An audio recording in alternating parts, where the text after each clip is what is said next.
काय नवीनच लावले आयटी सेलवाल्यांनी? पाटील एका दर्ग्यावर भेट द्यायला काय गेले, त्यांना हिंदुत्व शिकवायला लागले. आयटी सेलवाल्यांना या तुम्हाला हिंदुत्व शिकवतो आज. दत्त भक्तांची पंढरी, अनंत कोटी ब्रह्मांड नायक अक्कलकोट श्री स्वामी समर्थ महाराजांच्या वटवृक्ष मंदिरापासून जेमतेम 800 मीटर अंतरावर एक ऐतिहासिक दर्गा आहे. हजरत शेख नुरुद्दीन चिश्ती रहिमतुल्लाह अलैही दर्गा. या दर्ग्यामध्ये मजारीसोबत स्वामी महाराज तासन तास गप्पा मारायचे, मित्रासारखे थट्टा मस्करी करत बसायचे.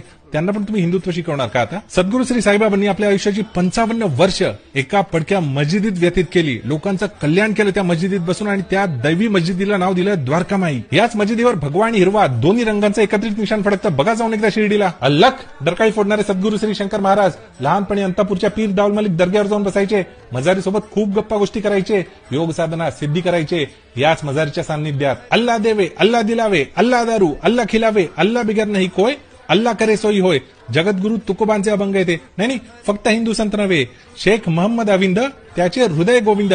कोणाचे अभंग आहेत कमेंट करून सांगा. नाशिकच्या काबुली बाबांकडे श्री शंकर महाराज राहायला जायचे. ते जेव्हा ध्यानस्थ बसायचे, आराम करायचे, त्यावेळेस खडा पहारा असायचा नागपूरचे शहनशाह श्री ताजुद्दीन बाबांचा. गडकरी झुकतात त्यांच्या समोर. सगळ्यात लेटेस्ट एक्झाम्पल म्हणजे हरिभक्त परायण ताजुद्दीन नुरामत शेख बाबा. कीर्तन करता करता देह टाकला त्यांनी. लाजा वाटू द्या जरा धार्मिक द्वेष पसरवणाऱ्यांनो. तुम्ही हे असले फालतूचे धंदे करताय ना, तुम्ही आपल्याच राजकीय नेत्याची प्रतिमा डागाळत आहात. 4 दिवसात पाटलाच्या पोटात पाण्याचा एक थेंब नाही. ज्यांना शक्य आहे त्यांनी अंतर्वली गाठा, बाकीच्यांनी पाटलांच्या तब्येतीसाठी प्रार्थना करा. एक मराठा लाख मराठा.